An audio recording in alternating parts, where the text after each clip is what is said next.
বাবা হাসান, খাবারটা শেষ করো। খাবার অপচয় করো না। আর একটুখানি খাবারই তো অবশিষ্ট রয়েছে। খাবারটা শেষ করো বলছি। না আম্মু, আমি আর খাবো না। আমার এখন খাবার খেতে ইচ্ছা করছে না।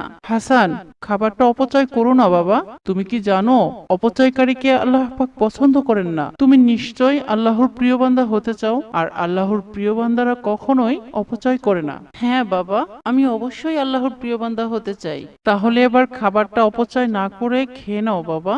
ঠিক আছে বাবা, আমি এখনই খাবারটা শেষ করছি। আমি কখনোই আর খাবার অপচয় করব না, ইনশাআল্লাহ। এরপর হাসান খাবার শেষ করে ঘুমাতে যায়। আর তখন তার আম্মু হাসানকে বলল, আচ্ছা বাবা হাসান, তুমি কি ঘুমাতে যাওয়ার পূর্বে ছোট্ট আমলটি করেছো, যা আমাদের প্রত্যেক মুসলমানদের করা উচিত? আম্মু, তুমি কি ঘুমানোর আগে যে দোয়াটি পড়তে হয় সেই ছোট্ট আমলটির কথা বলছো? কিন্তু আমি তো বেশ কিছুদিন ধরে দোয়াটি পড়তে ভুলেই যাই। এখন আর আমি সেই দোয়াটি মনে করতে পারছি না, তাই পড়িনি। বাবা হাসান, মনে রেখো, আমল যত ছোটই হোক না কেন, তা যদি নিয়মিত করা হয় সে আমল আল্লাহর কাছে অত্যন্ত পছন্দের হয়। আর যে কোনো আমলই যদি তুমি নিয়মিত না করো তাহলে তা ভুলেই যাবে, এটাই স্বাভাবিক। আমি তোমাকে অনেক আশা নিয়ে মাদ্রাসাতে দিয়েছি, আর আল্লাহর কাছে সর্বক্ষণ দোয়া করি আল্লাহ পাক যেন তোমাকে পাক্কা মুমিন বান্দা করে গড়ে তোলেন। তোমার কাছে আমি এটি আশা করিনি বাবা।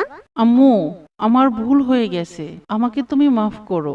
তুমি একবার আমায় ঘুমানোর পূর্বের সেই দোয়াটি শিখিয়ে দাও, এরপর থেকে আমি নিয়মিত আমল করব।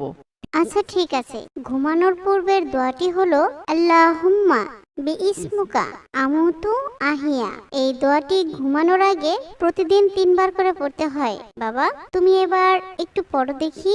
আল্লাহুম্মা বিইসমুকা আমুতু আহিয়া, আল্লাহুম্মা বিইসমুকা আমুতু আহিয়া, আল্লাহুম্মা বিইসমুকা আমুতু আহিয়া।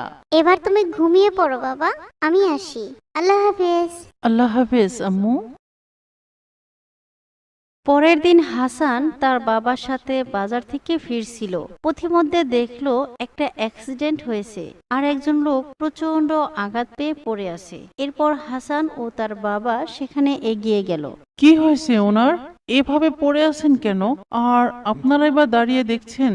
তাড়াতাড়ি ওনাকে ধরুন, এক্ষুনি ওনাকে হসপিটালে নিতে হবে, না হলে যে উনি মরে যাবে। তাড়াতাড়ি ধরুন আমার সাথে।